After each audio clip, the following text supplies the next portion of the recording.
परिस्थिती ही कायम मराठ्यांच्या विरोधातच उभी आहे.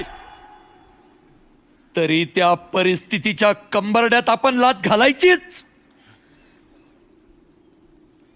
2-2 वर्ष पाऊस नाही पडला तरी थंडीच्या दवावर ज्वारी बाजरी काढणारी जात आहे आपली.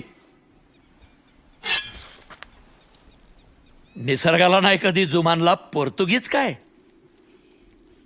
परिस्थिती जेवढी बिकट मराठा तेवढाच तिखट. परिस्थिती हाताबाहेर जाणार याची मला कल्पना होतीच, म्हणून मी सोबत अशी गोष्ट आणली आहे